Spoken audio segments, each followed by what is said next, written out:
Hopefully, I don't reveal too much about myself by telling this, but I've been doing graffiti for years. Some people call it art, others call it vandalism. Honestly, I don't mind either way. I just enjoy working with a spray can. The tagging scene is rough though. Lots of ego, not much respect. That's why I prefer quiet, forgotten places where no one really looks. Old train tracks are perfect. Abandoned rail lines, rusty train cars, most of them just sitting there untouched. My friend Lucas often comes with me.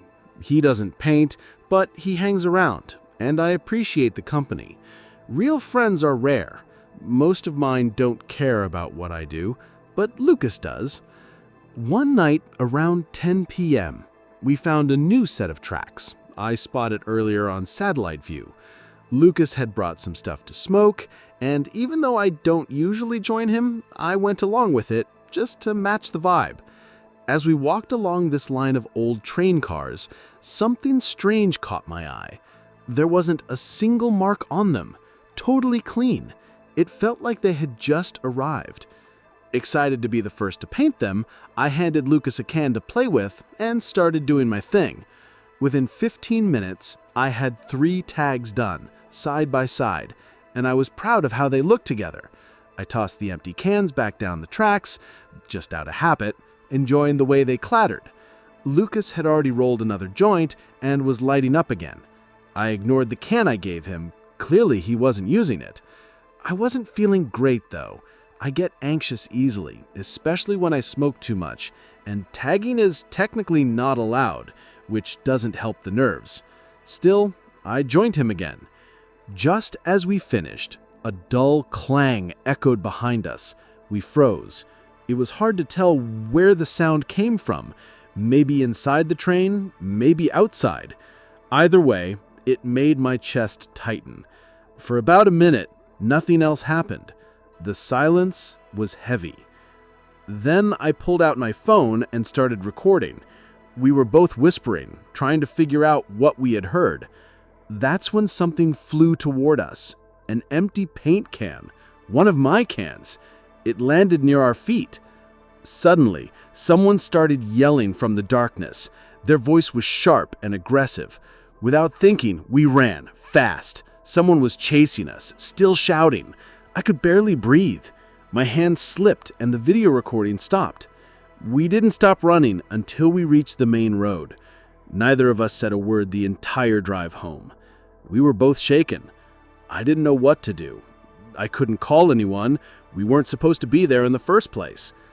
But I couldn't get it out of my head. Weeks later, I went back in daylight. This time, I was more cautious, more prepared. The train cars were still there, but something had changed. The 3 spots I had tagged, covered, sloppy red paint. Someone had made sure my art was gone. I kept walking and came across one train car with its sliding door left open. Inside, the space was empty, except for a single metal chair, right in the middle. Ropes and chains were scattered on the floor, some wrapped around the chair's legs, others just lying there. It looked strange, off. But the smell was the weirdest part. The whole place reeked of bleach, like someone had scrubbed every inch of it. I was about to take a photo when I heard a metal sound, faint, distant, but enough to send a chill down my spine. I didn't stick around. I've told this story to a few people. No one has a good explanation. I mean, who would go that far to hide some graffiti? And what was that chair? Sometimes I think about going back. Maybe just to get proof, take a real picture. But I haven't had the nerve. And honestly, every now and then, when everything is quiet, I still hear that sound. That single echo that started it all.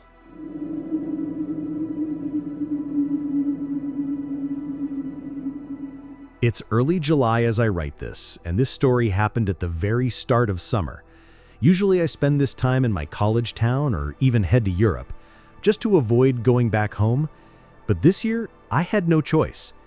I returned home reluctantly, knowing I only had to survive a week before flying out to Germany.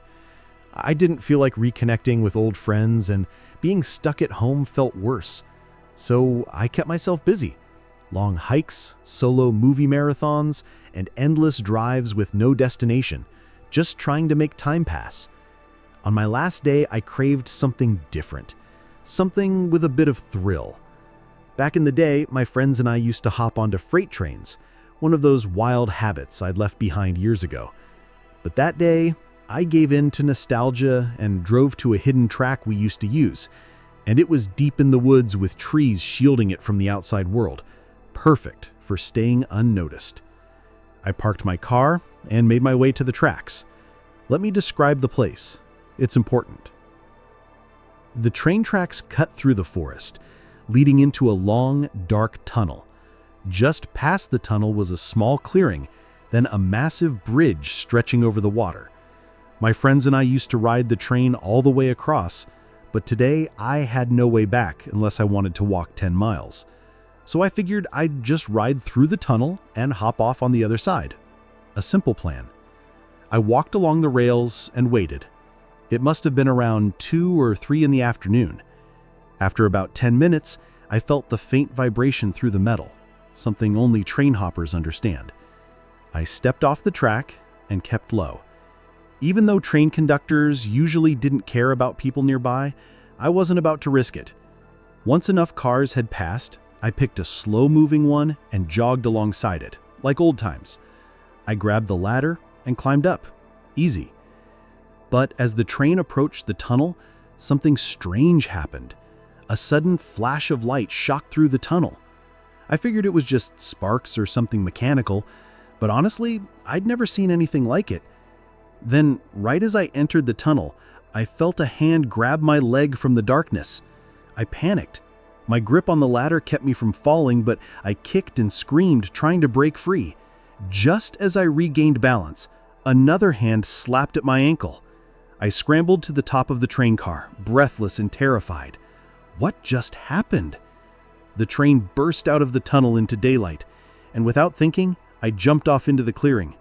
I watched the train roll onto the bridge while pacing around trying to understand what had just occurred. Were there really people in the tunnel? What were they doing in there? And why would they reach for me? Then it hit me. The only way back to my car was through that same tunnel. No chance I was walking back through it, especially not after what I felt in there. If I went through, I'd be visible the whole time, a perfect silhouette in total darkness.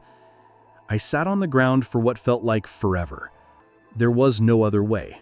I couldn't walk across the bridge. Too risky. A train could come at any second and there'd be nowhere to go. Calling someone wasn't an option either. I wasn't exactly supposed to be here. With no other choice, I picked up a rock and started walking into the tunnel. Heart pounding. I knew there were at least 2 people in there, maybe more. That's what scared me most.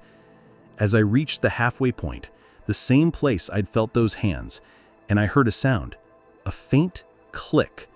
It was rhythmic, like someone clicking their tongue, but could have come from a device, and I froze. Continuing forward felt impossible. Then a random idea hit me.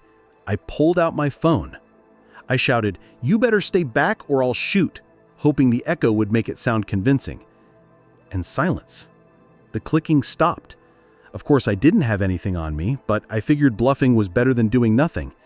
Then I cranked the volume, found a video with gunshot sounds, and hit play. It echoed through the tunnel, loud and intense. Without waiting, I sprinted forward. I didn't stop until I was out of the tunnel and back in the light. Breathing hard, I turned back for one last look. Another strange flash came from deep inside, but this time it lingered. That's when I saw them, 2 figures just standing on the tracks facing me. I didn't stick around. As I jogged away, a horrible screech tore through the tunnel behind me. It sounded human but twisted, like it came from something not quite right. That was enough for me. I haven't train hopped since, and I don't plan to ever again.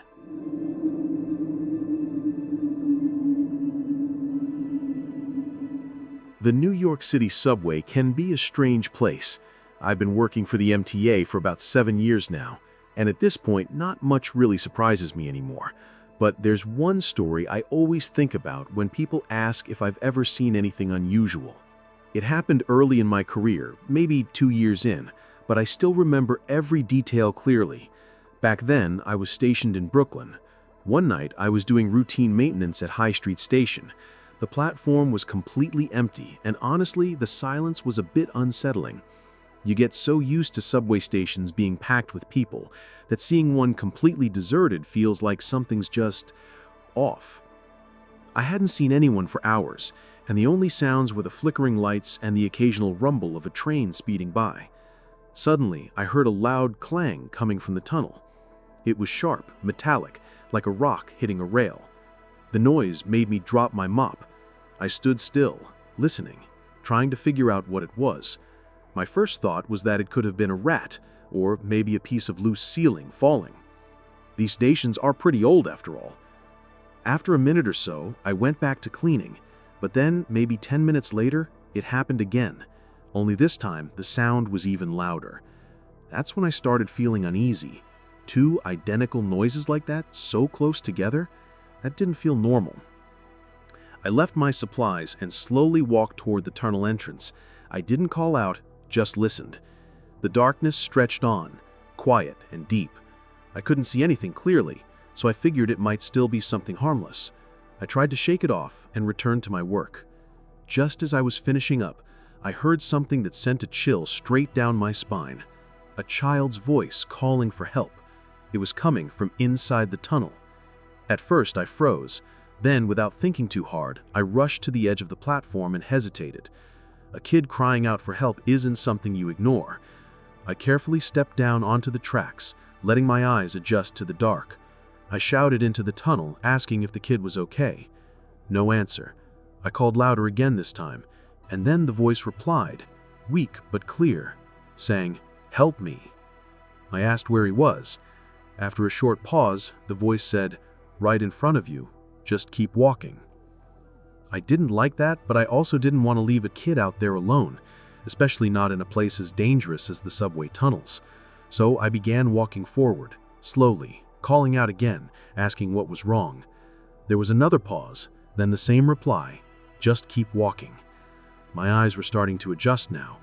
That's when I saw a shape ahead of me, small, maybe a kid. But then I noticed something else, another figure, much taller, standing still, watching. I froze. There was no way I was walking any closer. I slowly turned around and began backing away toward the platform. I didn't hear footsteps behind me, but I wasn't going to wait around to find out. As I climbed back onto the platform, the child's voice called out again, "Wait, where are you going?" But I was done. I hurried up the stairs and pulled out my phone as soon as I had signal. I called the police and told them everything. They arrived fast. Within minutes, the station was swarming with officers. They searched the tunnel for over 20 minutes, and finally, they found something. A small child's shoe just lying in the tunnel. Nothing else. No people, no voices, no clues. They checked every database for missing children, but nothing came up. The officers believed someone might have been hiding down there, deeper in the tunnel system. As for me, I didn't sleep much that night. Even now, I keep thinking about it. The only theory I can come up with is that someone was trying to lure me in using that kid's voice. Whether it was real or some twisted trick, I'll never know. But I'm glad I didn't take another step forward. Who knows what could have happened?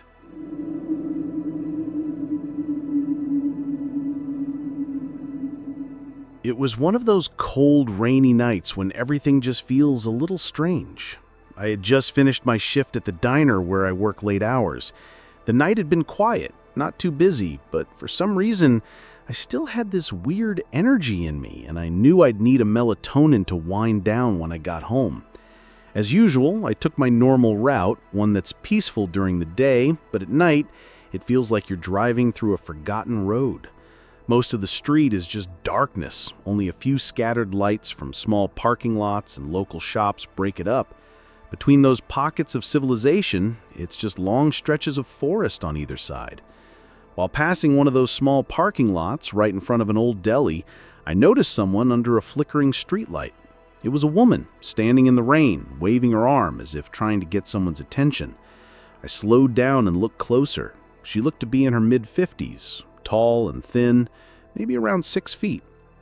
I rolled my window down and asked, "Do you need a ride?" She immediately came over and opened the passenger side door, thanking me again and again. She kept calling me a lifesaver.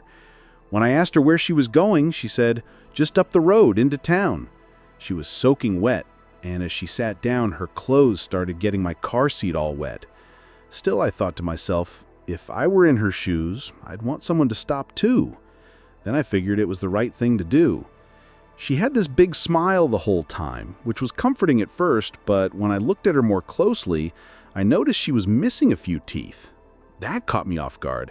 I started to wonder if she might be unhoused, but there was no strong smell, and her clothes, although wet, looked fairly clean.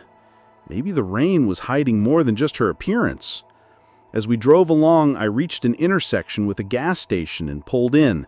I figured I might as well fill up. I offered to grab her something while I was inside.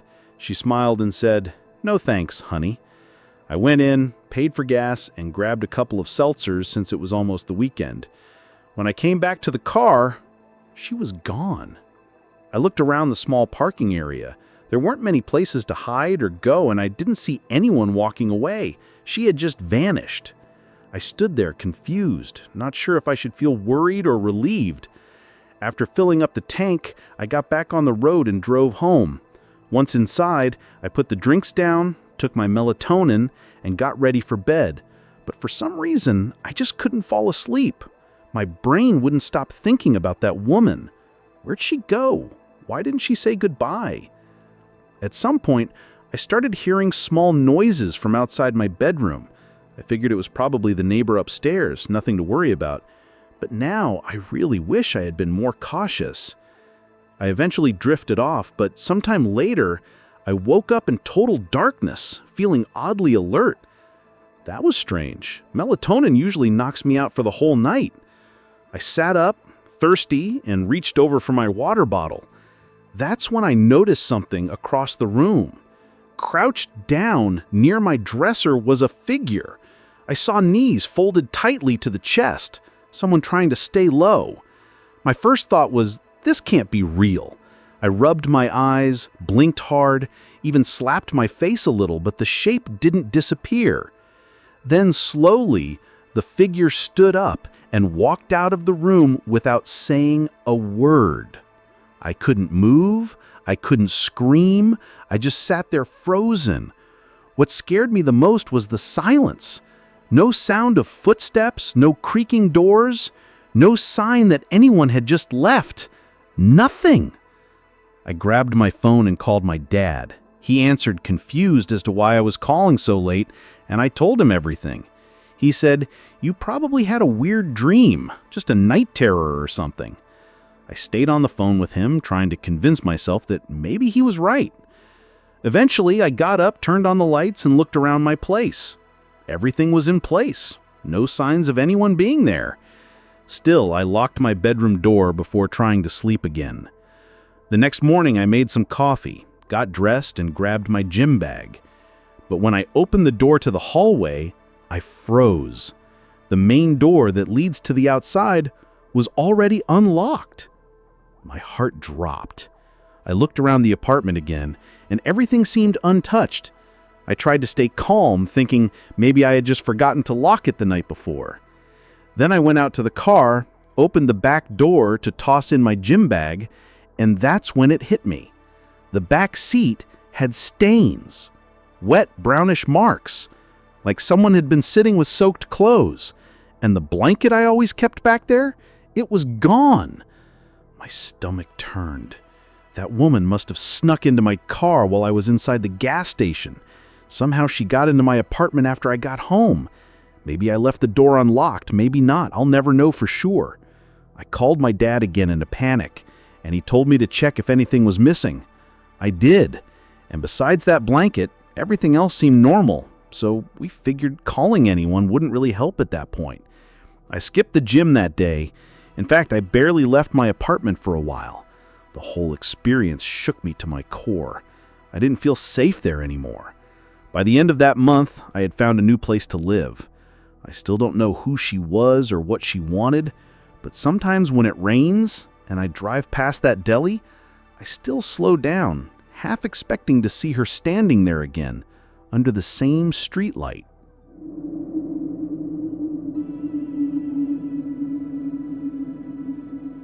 This happened a few months back, and honestly, I still don't know what made me say yes. My friend Michael had been invited to a house party during our first year in high school, and even though I wasn't on the guest list, he somehow made it work so I could come along. I wasn't driving that night, so I figured, why not? And agreed to go with him. We showed up kind of late, and right before we got out of the car, Michael turned to me and said, "Hey, maybe leave your phone here. You might drop it, or someone could grab it without you noticing." It felt weird, but I didn't think much of it at the time. I just nodded, left my phone behind, and followed him into the backyard where the party was going on.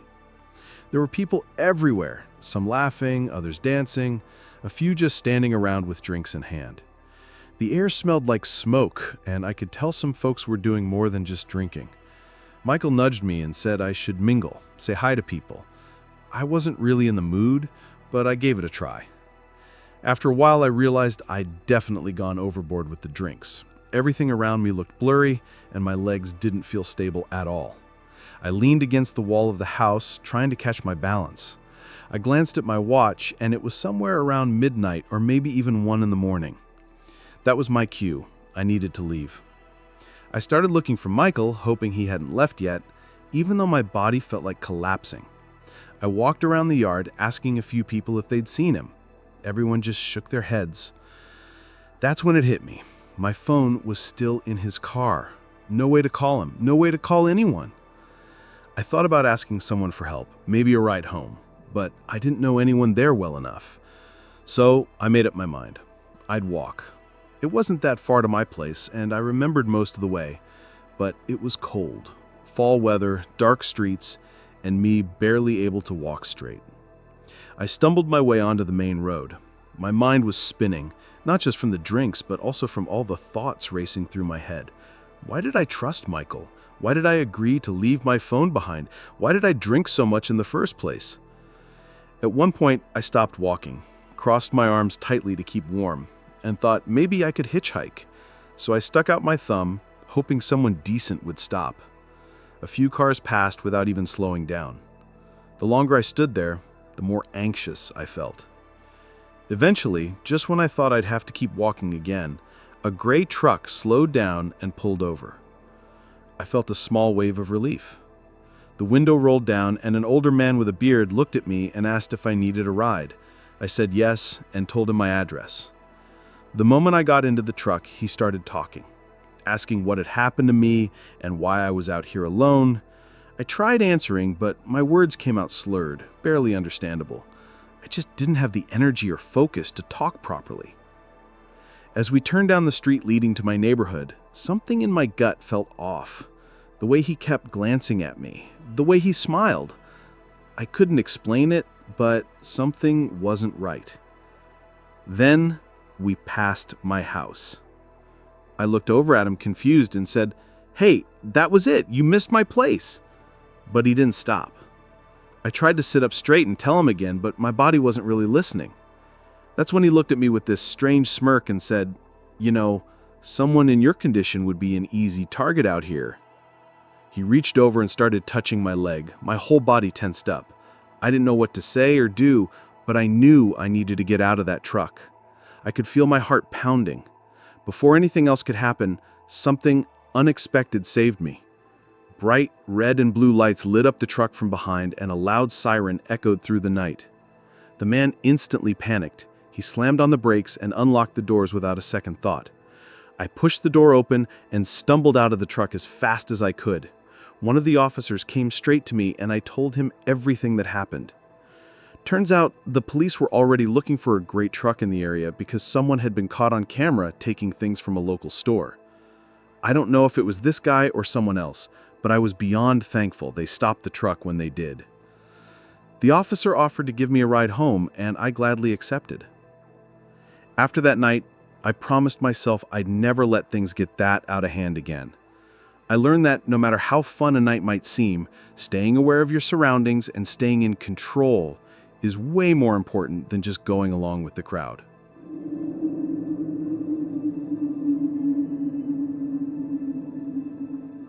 I was still in college when this strange night happened.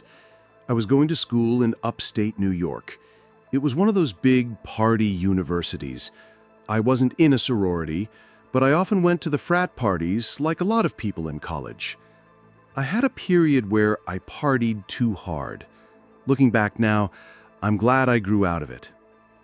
One weekend, there was this big party my friends Deanna and Kayla wanted to attend. I didn't usually say no to parties unless I was seriously worn out. But even then, I sometimes still ended up going out. At the time, I lived off campus with 3 other girls. It wasn't a sorority or anything like that, just a normal rental house we shared. The party was hosted by one of the frats, Kappa Sigma, I think.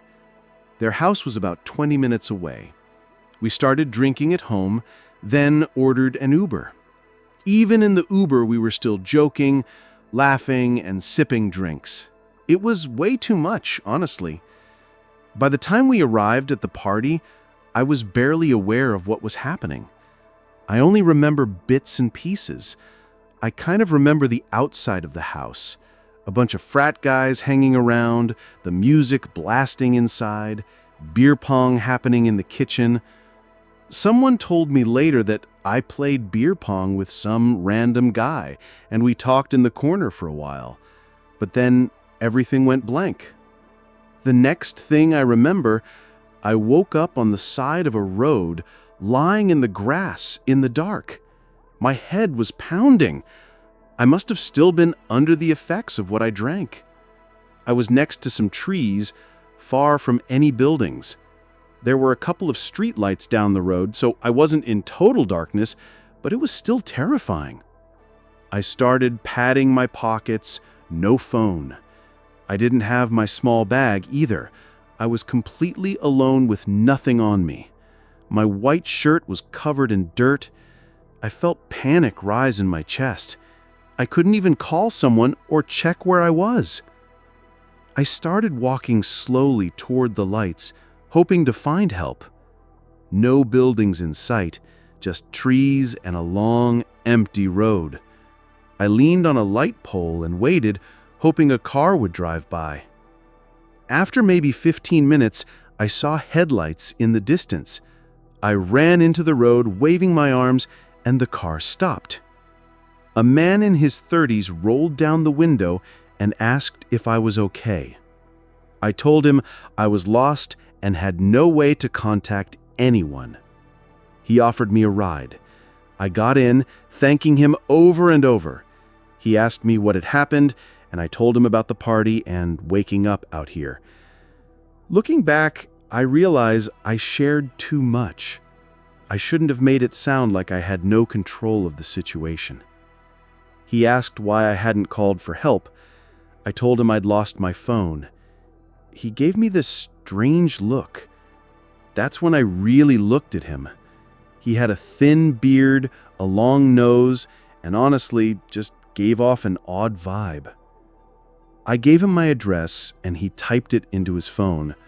I heard him mumble something like, "Here we go." I asked how far we were from the house, and he said about 20 minutes. That sounded about right. I figured it would be a quiet, safe ride. But as we drove, it just didn't feel right. He kept speaking softly, almost like a whisper.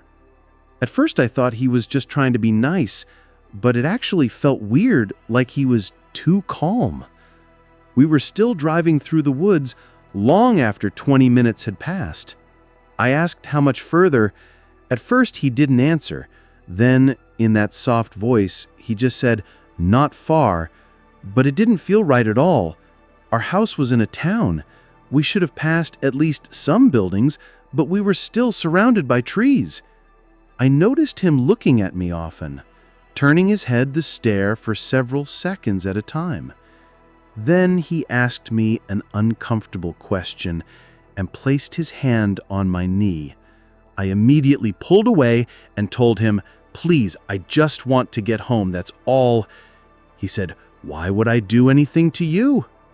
Then he pulled off the road and parked the car. He started leaning toward me, maybe to grab me or hold me. I don't know. I didn't wait to find out. I threw the door open and ran straight into the trees. Thankfully, I was wearing sneakers so I could run easily. I didn't go too far, just enough to hide behind the trees. I crouched down, trying not to make a sound. Then I heard him yell into the woods, something disturbing. I covered my mouth, trying not to make a sound. After a while, I heard the car door slam and the sound of the car speeding away. I waited a bit longer to be sure, then slowly walked back to the road. I stood just behind the trees, hoping someone else might pass by. Eventually, another car came. I waited to make sure it wasn't the same one, then stepped out and waved again. This time, a different man stopped. He looked a bit older. I sat in the back seat and didn't say much except to answer his basic questions. I was shaken. He ended up dropping me off at home. It was around 4 a.m. My friends were still awake. They had my phone and my bag. They were about to call the police if I hadn't shown up by morning, and no one knew where I had gone or who I had left with. The guy I talked to at the party said he didn't leave with me. To this day, no one knows how I ended up on the side of that road. After that night, I seriously changed my habits. I stopped drinking like I used to, and I promised myself I'd never end up in a situation like that again.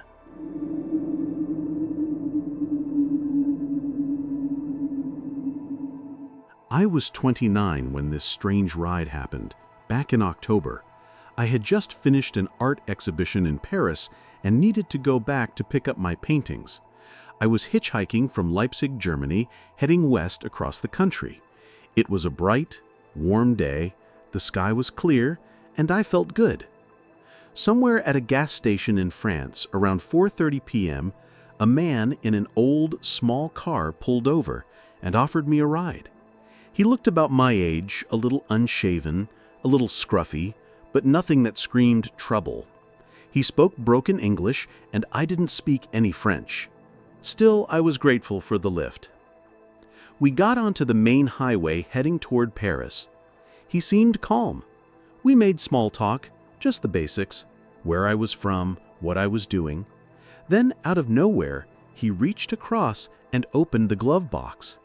He handed me 4 passports. Each one, he said, belonged to a woman he once dated.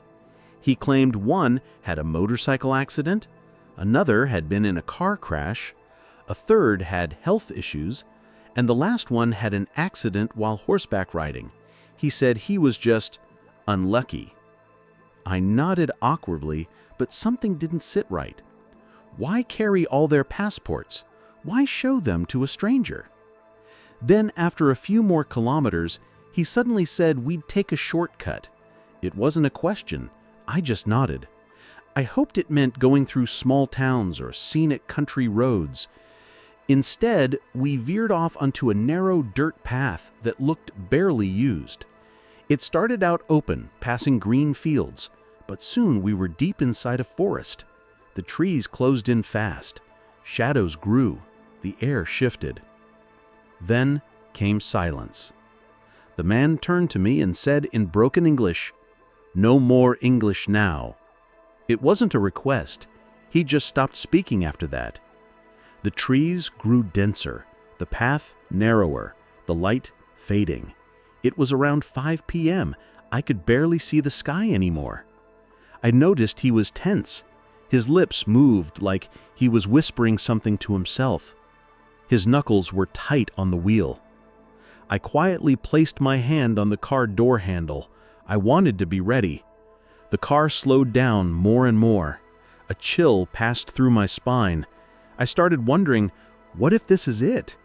I didn't know where we were, and I hadn't seen a house or another car for a long time. But I wasn't just scared. I was also angry. Something deep inside me switched on. I stared at him without blinking, not with fear, but with fire. If he was testing me, I wasn't going to back down easily. I think he noticed. There was something heavy in the air, like a silent standoff. Then, suddenly, he stepped on the gas. The car picked up speed again. We drove faster and faster. The trees began to thin out. The road widened. Light returned.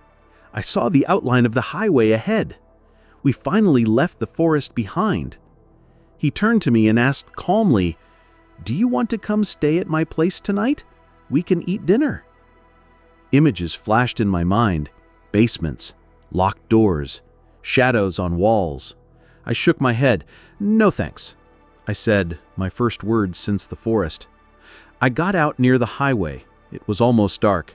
I watched him drive off, his little car vanishing into the fading light. I didn't go to the police. I couldn't speak French, and maybe I thought I had imagined too much. But I knew something was wrong. I curled up near the road and eventually fell asleep. 20 years later, I was in Leipzig, now teaching English at a cafe. My student and I got on the topic of hitchhiking, and I told him that old story. He pulled out his phone, searched something, and then showed me a photo. It was the man from the car, a known criminal. His face hadn't changed. My stomach dropped. He had been active during that exact time in that exact region. I kept thinking about the passports, the quiet, the deep forest, and how close I may have come to something I couldn't even understand at the time. I often wonder if the people behind those passports never made it out. Maybe they tried to speak, to reason, to beg. Maybe silence was my protection that day. Sometimes staying quiet is the loudest thing you can do.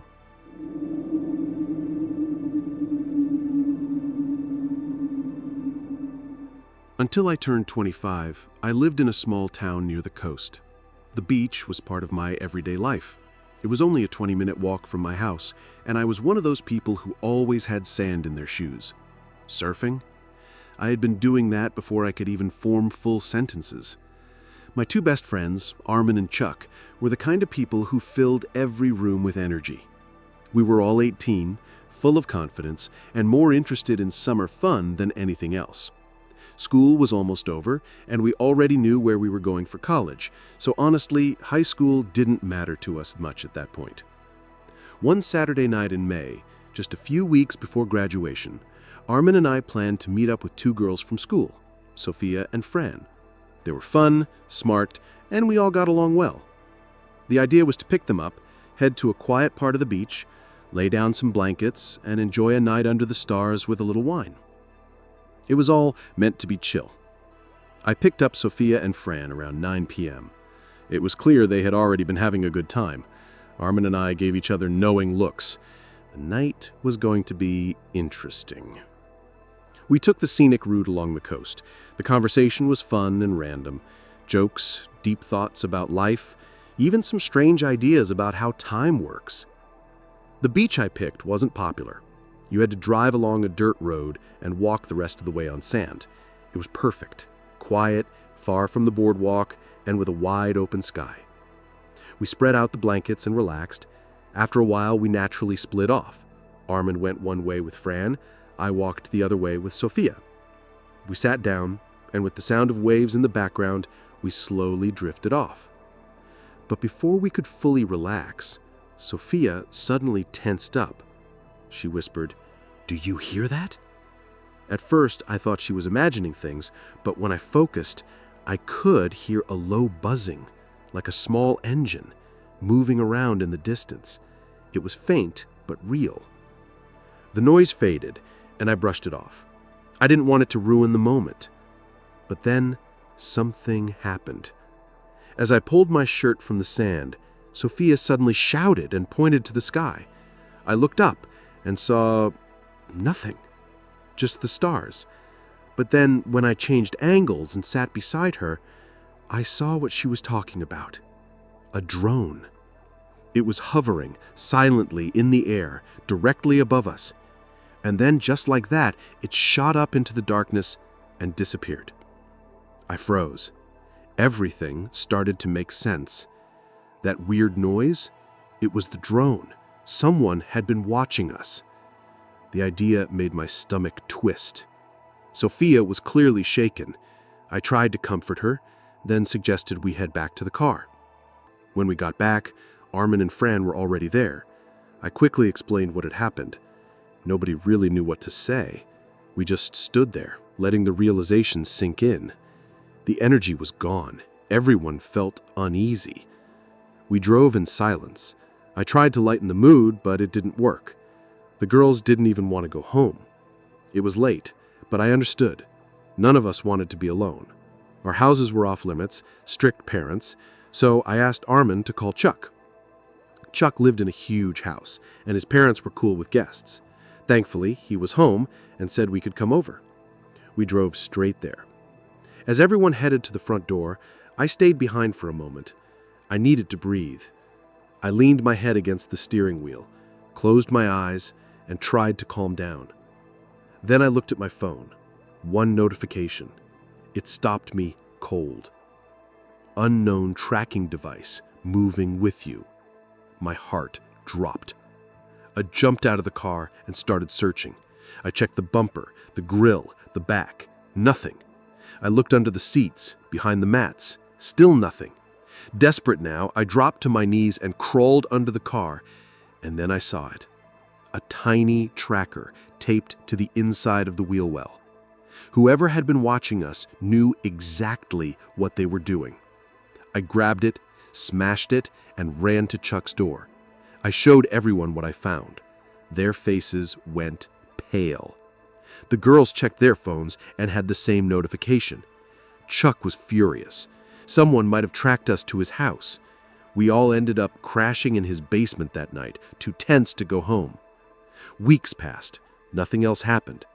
Slowly, we started to believe the worst was over.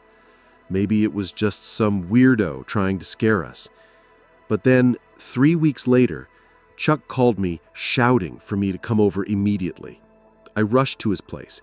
He was standing outside holding some photos in his hand. Not just any photos. Pictures of that night on the beach. You could clearly see me and Sophia. They were blurry, but real. I felt sick just looking at them. We called the police, but they didn't find much. No fingerprints, no clues. Sophia was terrified.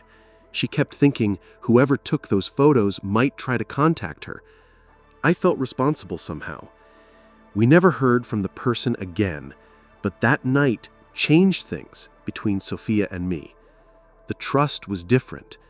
The memory still haunts me sometimes. And the worst part, whoever was watching us, they're still out there somewhere.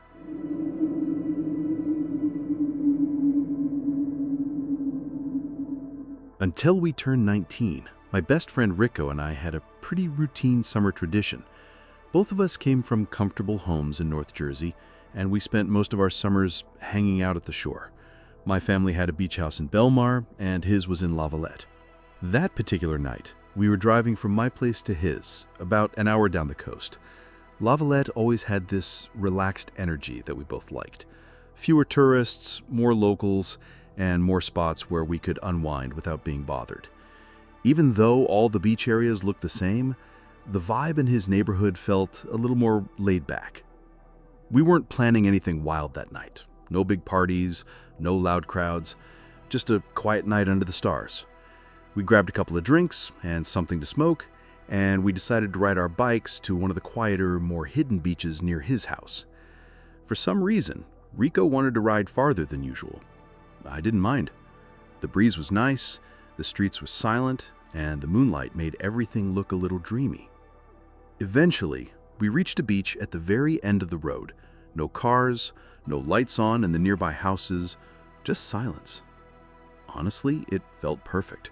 Private, quiet, and completely isolated.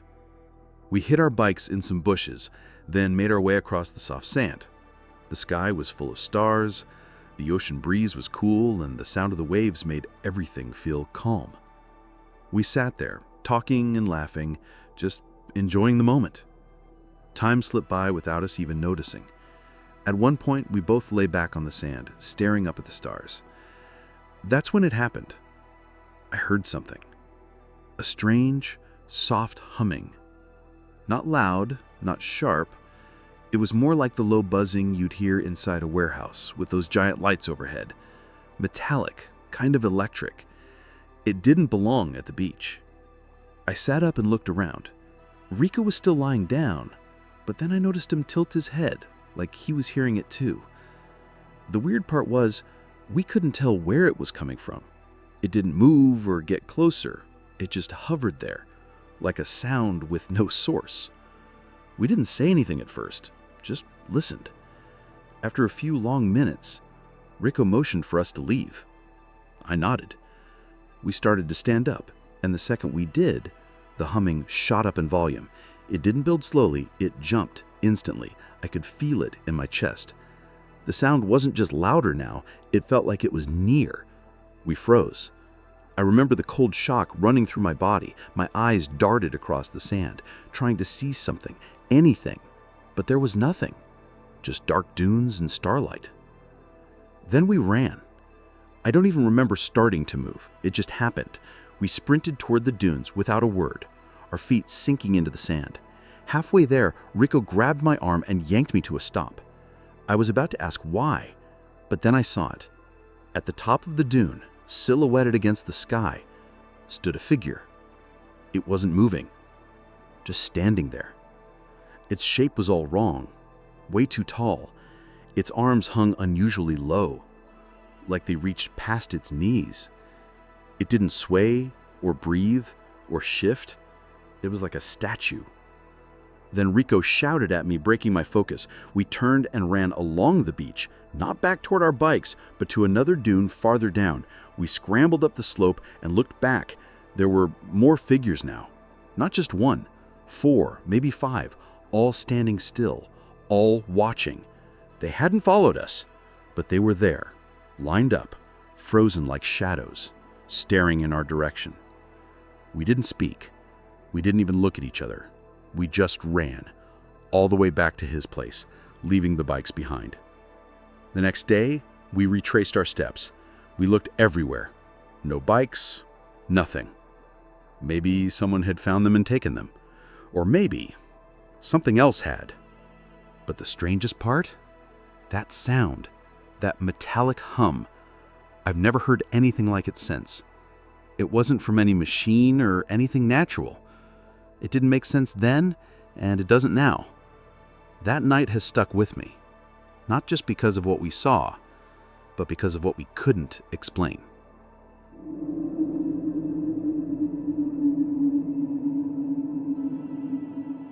Beaches used to be my favorite place in the world, especially during summer. When I was a kid, I would wait all week just to spend the weekend at the beach with my family. Sometimes, if I was lucky, I'd get invited to my friend Charles's place on Long Beach Island. He had a beach house that felt like a dream come true. It was always full of laughter, freedom, and sunshine. This story happened when I was 6 years old. That summer, Charles, our older friend Riley, and I planned to spend a few days at Charles's beach house without any adults around. Riley had just gotten his driver's license, so we were excited. He wasn't the best driver, to be honest. He kept swerving and cursing at potholes, but that made the trip even funnier. We couldn't stop laughing the whole way there. When we got to the house, we quickly carried our bags inside. Let me describe the layout of the house because it's important. There was a front door, a garage door connecting the front and backyard, a sliding glass door at the back, and an upstairs deck that connected the bedrooms on the second floor. There was even a spiral staircase that went from the deck down to the yard. Behind the house was a narrow canal. kind of like a mini river, with more houses right across the water. We were at that age when meeting girls was more exciting than anything else, and a house all to ourselves felt like the perfect setup. So we spent the afternoon messaging people on Snapchat, trying to find out who else was down at the beach that weekend. After a while, we got lucky. 3 girls, Rosie, Alexa, and Sophie, said they'd come hang out with us. We had some snacks, some drinks we'd borrowed from our parents, and more than enough to relax for the whole weekend. That night felt magical at first. We all ended up outside in the backyard pool, just talking, laughing, and enjoying the breeze. I remember the warmth of the water, the cool night air, and the way the moonlight reflected on the surface. At that moment, everything felt perfect. But then something weird happened. Charles suddenly turned the music way down. I looked at him, confused. He was staring at something past me, into the darkness across the canal. I turned to see what he was looking at, but it was hard to make out anything, just the outlines of houses on the other side. One of the girls asked him why he turned the music off, and Charles whispered, "There's someone standing on that dock over there." I rolled my eyes and laughed. "So what?" I said. "People live here." But Charles didn't laugh. He shook his head and said, "I know the people who live in that house. My parents said they're away in Florida this week." Even then, I didn't think much of it. I thought he was just trying to spook us. But the girls didn't take it lightly. They asked to go back inside, and no one argued. We started to get out of the pool and dry off. Just then, Riley jumped and shouted.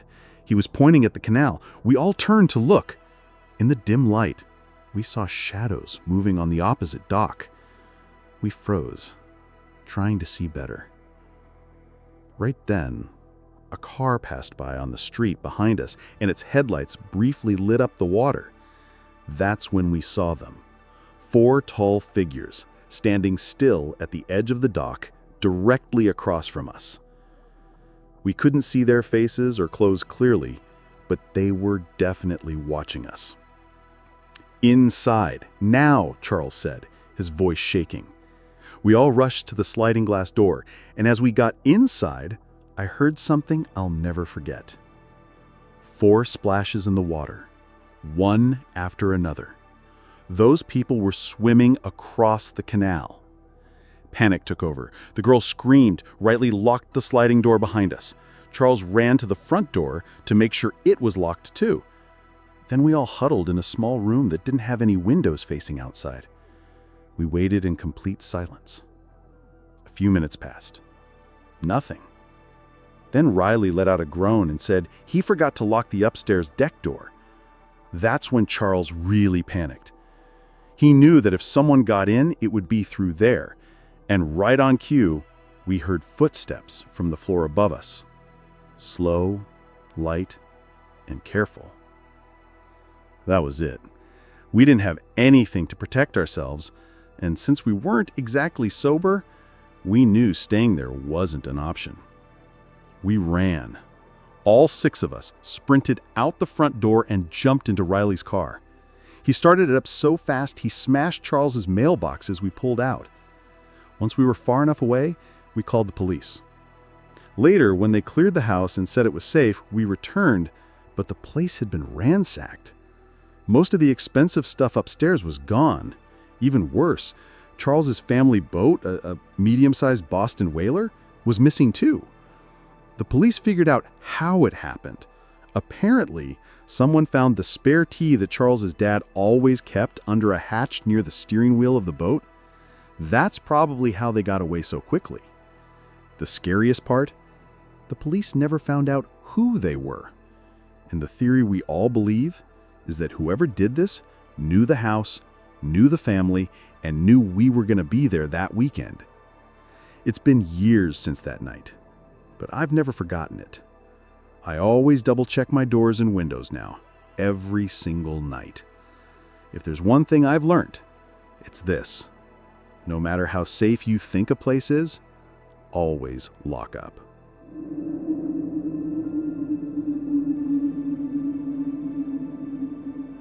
The month of August always brings heavy storms where I live, and honestly, I've grown to love them. They remind me of quiet evenings spent with my grandfather, watching the sky light up and listening to the rumble from inside the house. Thunderstorms always gave me a cozy feeling. Even now, those memories hit strong, especially when a familiar smell floats by. It's strange how scent and weather can bring you right back to a moment. I was around 13, at that age where being trusted to stay home alone overnight felt like a big deal. My parents had finally agreed to it under 2 rules. I couldn't leave the house, and no one could come over. Fine by me. The idea of playing music and games at full blast without anyone telling me to lower the volume? Heaven. That night, the rain picked up into a full-on storm, which made it even better. I grabbed my Xbox and set it up in the den downstairs, right in front of my dad's giant TV with the best sound system we had. The den was 1 floor below the living room and had a door that opened right into the backyard, a perfect hideout. I was playing online with my friend Cody, completely locked into the game, when the doorbell rang. It was already past 9 p.m. I paused for a moment, told Cody about it, and went to check. I didn't open the door, just asked through it, "Who is it?"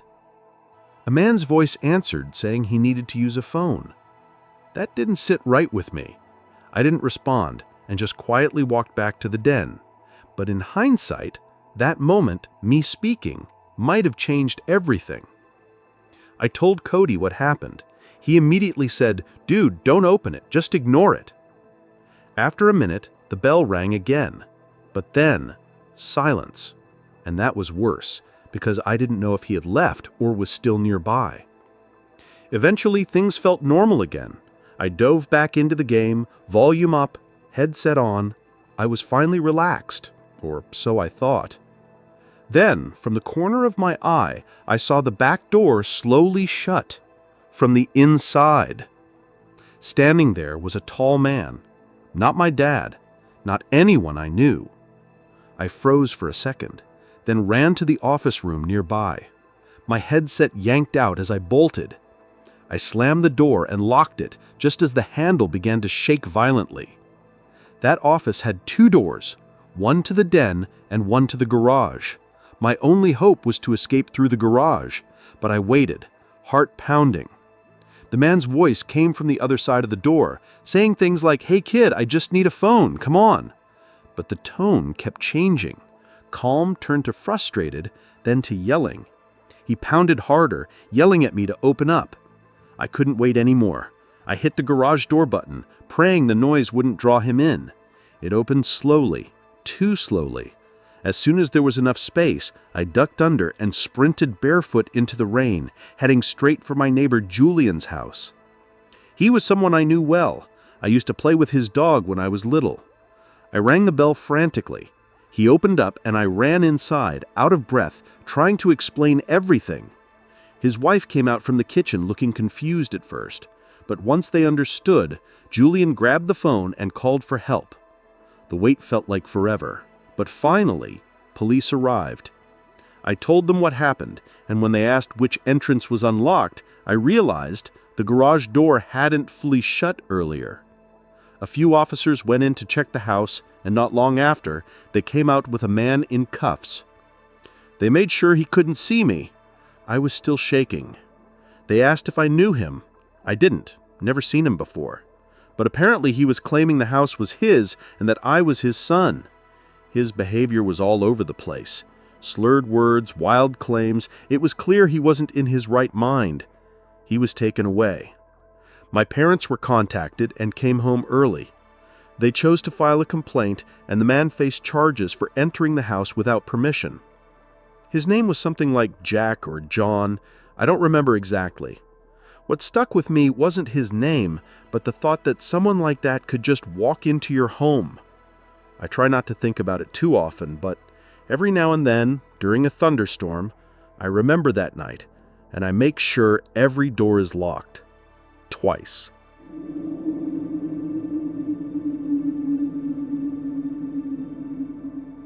I never imagined something truly terrifying would ever happen to me. I've always seen myself as just an average person, living a quiet and normal life. I used to love watching creepy videos online, those scary stories people share on YouTube. They felt like fiction to me, something far from real life. But after what happened, I now see those stories differently. It was late one night, maybe around 4 a.m. Everyone else in the house was asleep, my mom and both my grandparents. We'd been having a lot of storms lately, and that night, another one rolled in. I've always enjoyed watching lightning from my window, but the wind, the way it rises and falls suddenly, has always given me chills. This storm felt more intense than usual. It sounded like small stones were hitting my window, but I didn't mind. I was lying in bed, browsing Reddit on my phone. Then suddenly, the power cut out without warning. I wasn't too bothered since I still had my phone and data, so I kept scrolling for a bit until I got sleepy. I placed my phone on the table and turned over to sleep. I must have fallen asleep quickly because the next thing I remember was the silence. The rain had stopped, but the wind outside was still soft. I rolled over and realized how thirsty I was. I tried to go back to sleep, but my mouth was too dry. So I sat up, grabbed my phone, turned on the flashlight, and headed to the kitchen to get some water. As soon as I opened my bedroom door, a blast of cold air hit me. The living room felt freezing. I threw on a sweater and kept walking. The closer I got to the kitchen, the louder the wind sounded and the colder it got. Once in the kitchen, I grabbed a glass, turned on the faucet, and as the water filled, I glanced around. That's when I noticed something strange. The patio door was wide open. My heart skipped a beat, but I tried to stay calm. I told myself maybe my grandfather had opened it earlier and forgot. So I walked over, peeked behind me just in case, and locked the door. Then I walked quickly back to my room, trying not to think too much. Back in my room, I set the glass of water on my table, kept my flashlight on for comfort, and got back into bed. I turned the light off and tried to calm down, but something didn't feel right. I couldn't stop thinking about the door being open, so I got up again, pushed my desk chair in front of the door just in case. I also checked the closet one more time, then laid back down, still uneasy. I left my flashlight on like a nightlight. Then, it happened. I felt a small bump from under the bed, followed by a soft creak from the springs. My stomach turned. I froze. I hadn't checked under the bed earlier, and I instantly regretted it. I leaned over the side slowly, and when I looked underneath, there was someone there. A woman. Extremely thin with red eyes and a disturbing smile. Her teeth were yellow, and her face looked lifeless. She stared right at me, smiling in a way I can't forget. We locked eyes for what felt like forever. Then she let out a chilling laugh. My whole body tensed, and I jumped out of bed, moved the chair blocking the door, and ran straight to my grandparents' room. I banged on the door and called out, shaking. My grandfather came out quickly, holding something I had never seen before, a baseball bat. We rushed back to my room, and just as we got there, we saw a white figure disappear through the bedroom window. My grandfather ran after her, but she was already gone. We didn't call the police since we had no camera, no proof, and no idea who she was. I can only guess that she saw the light from my phone earlier and found a way inside. Maybe she wasn't fully aware of what she was doing. Whatever the case, it was a wake-up call. We're now installing better locks on all the windows and doors. And here's the truth. Even in places you feel safe, strange things can happen. So always stay alert, because not all scary stories are fiction.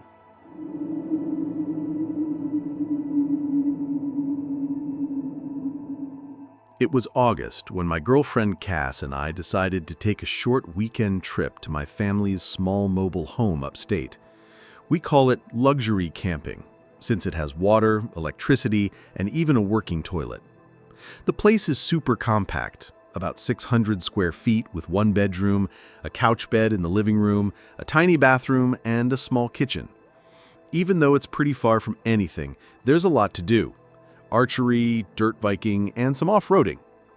We had the whole weekend planned out. Friday was chill. We unpacked, grabbed dinner, did a bit of shopping, and just relaxed. Saturday was the fun day. We tried everything we could before clouds started rolling in.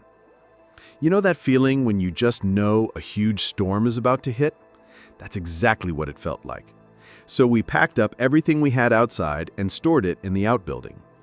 Then we picked a movie and started cooking inside while the sky got darker. Right in the middle of dinner, we heard the rain slam against the roof, loud and sudden. Lightning started flashing, followed by thunder so close it shook the place. It was wild, but kind of beautiful. So we sat outside on the deck under the canopy. The sky lit up every few seconds, making the whole forest around us flash like a strobe light. But that's when we heard something strange. A voice, far away, calling something out. We couldn't understand it, but it definitely sounded human. That alone was weird, since the area is so remote that hearing any other voices out there is already strange. But during a storm, it gave me chills. I stepped out closer to the edge of the deck, the rain blowing in on me. During the lightning flashes, I could barely make out someone at the tree line. I told Cass, and she immediately panicked, thinking I was joking. I thought about calling out to see if they needed help, but honestly, I was getting nervous. This whole trip was my idea, and I didn't want to make it worse by scaring her. I told her it was probably a lost hiker. She asked if we should help, and I said maybe if they came closer or knocked. We went back inside, but I couldn't help checking again. I walked back to the edge of the deck and saw someone standing much closer, about 20 feet away. Lightning flashed again and confirmed it. A man, dressed in something light-colored, just standing there, not moving. That was the part that creeped me out the most. I rushed inside and locked the door. Cass could tell something was off just by my face. I tried to play it down, but I knew she could sense the tension. I told her to stay calm, maybe someone would knock and just need shelter. But 5 long minutes passed, and no knock came. Instead, we heard a soft shuffling on the other side of the front door. It didn't sound like a knock, it sounded like someone trying to open it. Cass hid in the bedroom and called for me to come. I waited quietly, but the noise stopped. I told her to stay hidden and that I'd check it out. I turned off the living room lamp, took a breath, and peeked through the curtain. In the flash of another lightning bolt, I saw the man running away from the window. I moved to the kitchen window, which had no curtain. Halfway there, I realized there was a face looking in. Even through the rain-streaked glass, I could see the outline clearly. I shouted, "Go away!" trying to sound confident. But they didn't move. We didn't have internet at the cabin, and during storms, cell signal vanishes completely. There was one thing we had, my dad's old hunting rifle under the bed. I quickly grabbed it while Cass sat on the bed frozen. There was already a magazine inside, so I loaded it. I didn't want to scare her more, but we had no idea what was happening. Then came a bang, hard, on the bedroom window. Another one followed from the living room. At that point, it was clear there was more than one person out there. I told Cass to stay put, and I moved to the front door. I took a deep breath, unlocked it slowly, and when I felt ready, flung it open and aimed. No one was there. I stepped outside, fully soaked now, and looked around. Then down by the stairway, I saw him again. Same person, same light-colored clothes, just staring up at me. He didn't know I was holding anything, so I fired a warning shot into the air. He shouted and ran, and I heard another voice in the distance yelling something. At least 2 of them, maybe even more. After that, everything went quiet again. Except for the storm. Whoever they weren't lost or looking for help. They wanted to scare us, or worse. The next morning, we packed up and left. There was no damage to the house or car, but the vibe had changed. In all the years my family owned that place, nothing like this ever happened. I've been back with family, but I'll never go alone again. Not after that night.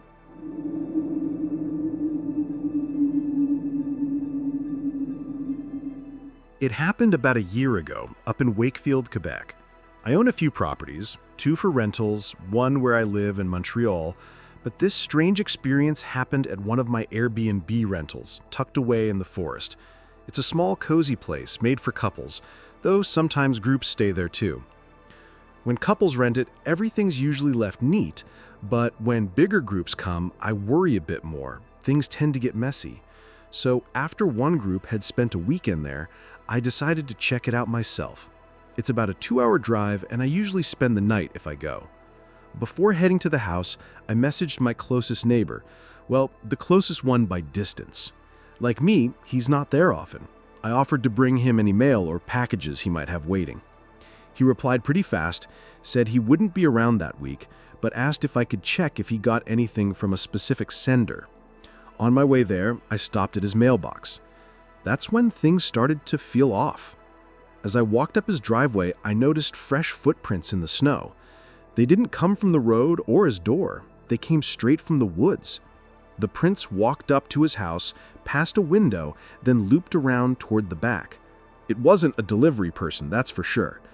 I texted him with a quick update. No important mail, just some ads.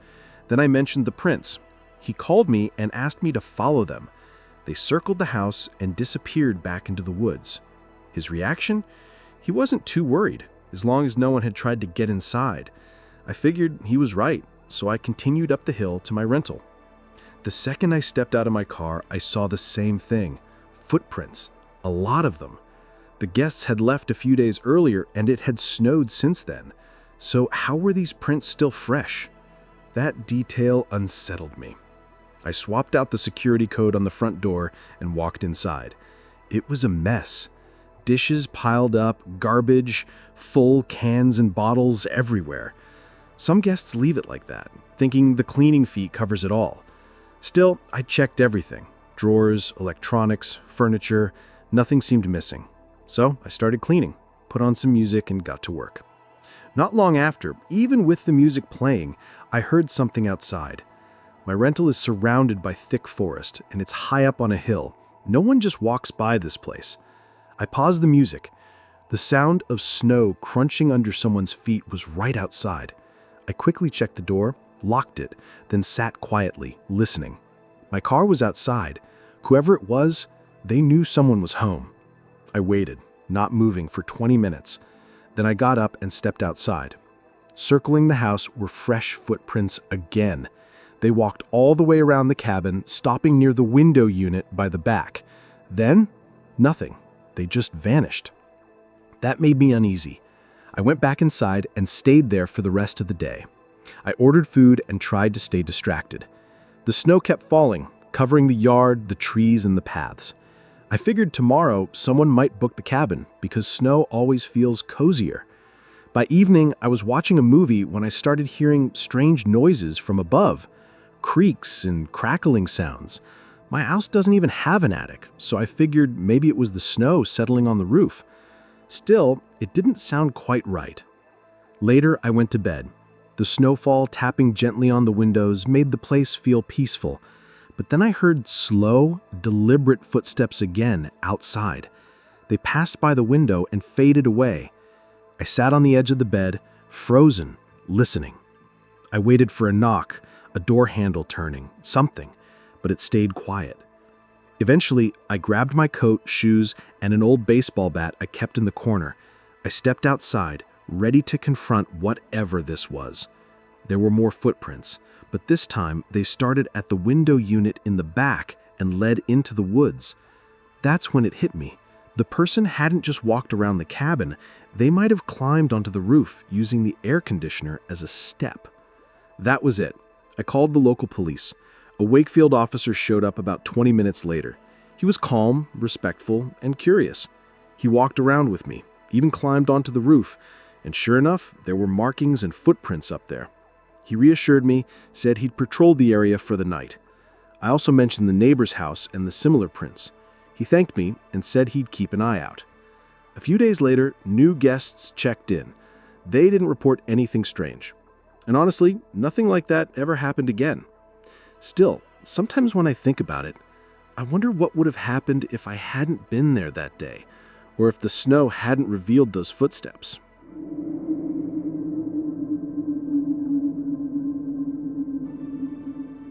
I was around 12 years old when this happened. It was one of the first times my parents had trusted me to stay home by myself. I was in 7th grade, feeling a bit grown up, and honestly, I was pretty excited about the freedom. My favorite thing to do when I was alone was play video games. We had our gaming set up in the basement. My brother and I shared it because our dad didn't want the console in the living room. Now, this basement was big, but it had always been a little creepy. When we were younger, my brother and I used to be terrified of going upstairs from the basement. We'd hit the light switch and bolt up the stairs like something was chasing us. At 12, I wasn't that scared anymore, but I'd still glance behind me occasionally, especially when I was alone. You know that feeling like someone might be watching? That night, I was completely absorbed in my game, not thinking about anything else. Then suddenly, bang! A loud crash came from the basement window. My heart jumped. I spun around in my chair to look at it. The noise was sharp, like someone had smacked the glass. It was snowing lightly outside and the sky was gray. I saw a few snowflakes on the window, and at first I thought maybe some snow or ice had fallen and hit the glass. That seemed like a logical explanation. Trying to shake it off, I turned back to my game, but before long, bang! It happened again, louder this time. This time I stood up. I stepped closer to the window and noticed more snow stuck to the glass. It looked like someone had thrown something at it. That's when I started thinking someone was outside tossing snowballs at the window. Right away, I figured it must be my older brother Keith. Maybe he had come home early and was trying to mess with me. I paused the game and went upstairs. I walked over to the backyard door and looked out. From inside, I couldn't see much. A brick wall blocked most of the yard. So I opened the door and stepped outside, wearing nothing but my slides. The cold hit me instantly. Snow crunched under my feet and the wind bit at my face as I stepped down onto the ground. I looked past the wall and there, near the back fence, I saw someone crouching in the bushes. They were clearly hiding. I shouted, "Keith, I see you. Why didn't you tell me you were coming home tonight?" But something felt off. The person didn't move. They didn't respond, and the longer I looked, the more nervous I became. That didn't look like my brother. I turned and rushed back inside, locking the door behind me. My heart was racing now. I grabbed the phone and called my mom. I asked her if Keith was supposed to be home tonight. She sounded surprised and said, "No, he's staying at a friend's house." At that exact moment, another snowball smacked the window. "Did you hear that?" I asked her. "Yes," she replied, sounding worried. I told her someone was in the backyard throwing things at the windows, and she put me on speaker so my dad could hear too. My dad asked if maybe it was just some kids messing around. I told him I didn't know and I was panicking. I asked when they would be home. They said they were already driving back. Then my mom reminded me, "Don't let anyone know you're home alone." But I had already stepped outside earlier. They probably saw me. She told me to go to my room, lock the door, and stay there. She was going to call the police. I went upstairs and kept all the lights off. It was starting to get dark, but I could still see through my window. Someone was walking through the backyard. They were moving around, slowly peeking through the basement windows. Then they knocked on the kitchen window, the same one they had hit earlier with snowballs. They thought I was still down there, probably because I had left the light on. The person looked tall, way taller than me. Maybe it was a teenager or even an adult, I couldn't tell.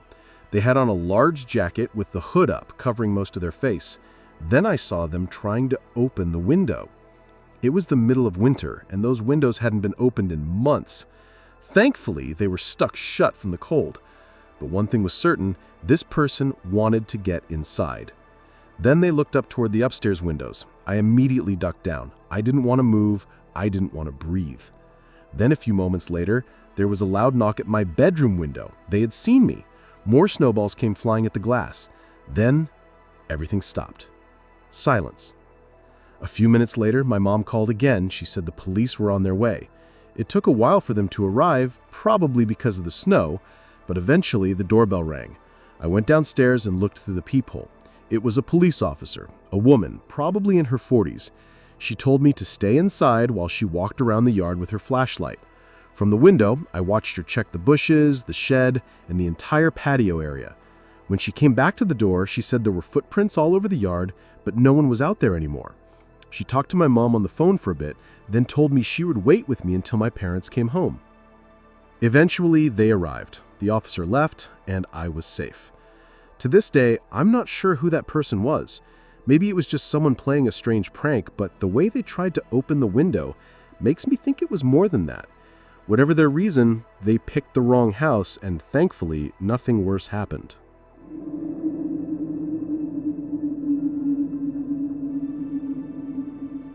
A while back, I went on a winter trip to the Colorado Rockies with my girlfriend, Trish, my buddy John, and his girlfriend, Katie.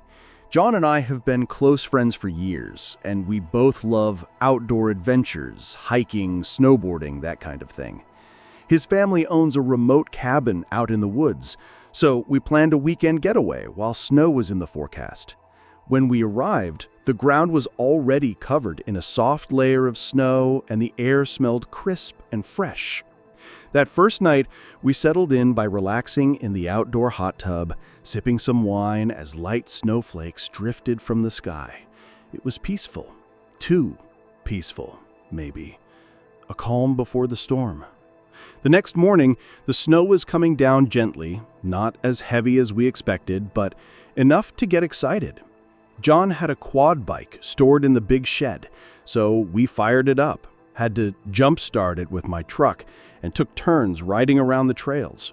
His family's land is massive, full of open fields and narrow, winding paths that cut through the forest. We spent hours out there, laughing and drifting in the snow. Later, Trish and I took a sled down a big hill nearby, while John and Katie explored a trail on the quad. Eventually, we all met up again and drove into town for lunch. My truck handled the snow just fine, so the ride was easy. After eating, the girls decided to take a nap, but John and I were still full of energy. We threw our hiking gear and went back out to one of the trails that led up the mountain behind the cabin. The hike was steep and the snow made it harder, but John and I were used to this sort of thing. We climbed higher for maybe 45 minutes until we reached a spot that should have had an amazing view, except everything was swallowed by fog and snow. It was all white. We sat for a while, catching our breath and watching the snow fall thicker. The storm was starting to pick up. I turned to John and asked again, "You sure you know the way back?" He nodded confidently, so we began heading down. The snow was getting heavier, wind sharper, visibility was dropping fast. We moved quicker now, and going downhill helped, but the woods were getting darker. Then I heard something strange, a kind of humming or low moaning sound behind us. I asked John if he heard it, and he didn't at first, but then after a pause, we both heard it again, a soft, echoing noise that didn't sound like an animal. It was close. Too close. We picked up our pace. That's when I thought I heard footsteps behind us. I told John to stop and listen. We stood still in the falling snow. It was dead quiet. Just that sound again. Soft, dragging footsteps. The fog made it impossible to see more than a few feet ahead. John was sure it wasn't an animal. "Nothing follows noise like that," he said. "Whatever it is, it knows we're here." Suddenly, my phone buzzed in my coat pocket. It was Trish. Dozens of texts flooding in all at once. I must have gotten signal for just a moment. Her messages made my stomach drop. "Is that you outside the cabin? Someone's walking around out there. We're hiding." I tried to text back, but my fingers were wet and shaking. The message didn't go through. I called, no answer, and lost signal again. Then I told John we had to get back fast. The strange sounds behind us didn't stop, that low humming and what sounded like someone or something moving through the trees. We didn't run, but we moved fast, almost jogging. It was hard to see the trail. Then finally, through the trees, we saw the lights of the cabin. We knocked, and the girls quickly let us in. They looked terrified. Talking over each other, they told us what happened. About 10 minutes earlier, they'd seen 2 figures outside. One of them even came up to the window and looked in. They were too scared to close the blinds, so they just hid in the back room, waiting for us to return. John went straight to his dad's room to grab something for protection. We all stayed inside, blinds shut, but we still had plans to go out for dinner. So eventually, John and I stepped out to check if everything was clear, and the snow was thick, but there were no clear tracks nearby. It was quiet, still. John kept the item with him just in case. We brought the girls out to the truck and headed to a small diner. Nobody mentioned the sounds or the figures again. After we got back, we skipped the hot tub and stayed inside watching a movie. But that peace didn't last. There was a loud knock on the front door. We all froze. Another knock, this one louder. John grabbed the item from the table and asked if he should call out. I told him to stay quiet. There was no third knock. The girls went to the bedrooms. John and I stayed in the living room, listening in silence. Nothing happened after that, but we stayed up just in case. The next morning, we packed everything up and started cleaning. I helped John put some gear back into the shed. As we moved around outside, something felt off. I looked around. There were no footprints, no sign that anyone or anything had walked near the cabin the night before. It was like the snow had erased everything, or like nothing had been there to begin with. But deep down, we knew that wasn't true.